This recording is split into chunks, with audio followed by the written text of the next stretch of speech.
350 g di fagioli borlotti che sgrano dal baccello e faccio lessare a fuoco basso per 40 minuti.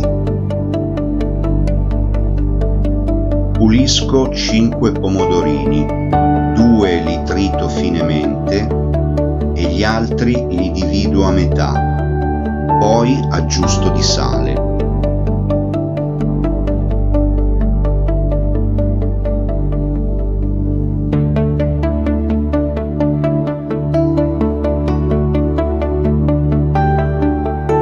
Condisco i pezzi più grossi con extravergine di oliva e li metto in forno a 140 gradi per 1 ora e mezzo.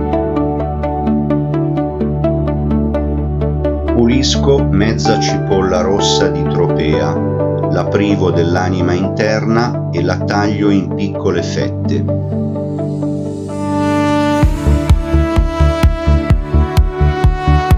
Che soffriggo leggermente per qualche minuto in mezza noce di burro. Poi aggiungo un cucchiaino raso di zucchero di canna, 1 di glassa di aceto balsamico, un cucchiaio di acqua e lascio sfumare per una decina di minuti. Poi aggiusto di sale. Metto da parte 10 o 12 fagioli e gli altri li frullo con evo e mezzo bicchiere di acqua.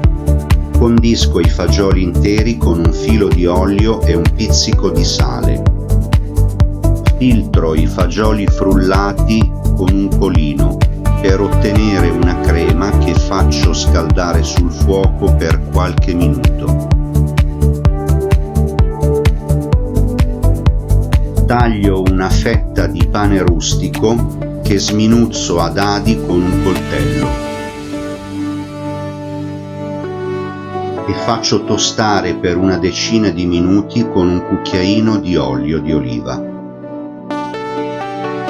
Un rametto di origano fresco di cui sminuzzo le foglie che inserisco alla fine nel tegame per insaporire il pane e un pizzico di sale. Quando la crema è pronta aggiusto di sale. Una mozzarella burrata che divido a metà. Inserisco la crema nel piatto e in mezzo ci metto la burrata.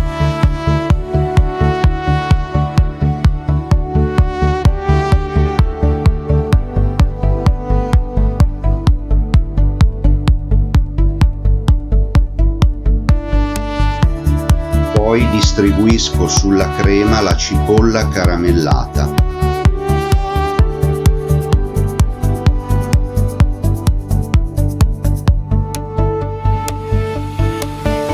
Poi metto i fagioli interi.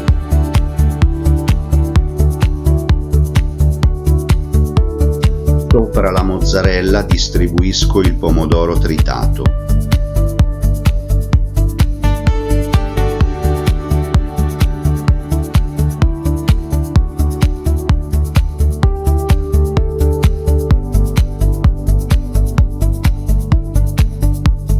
Tacio sui bordi della crema il pane tostato e infine ci metto i pomodorini.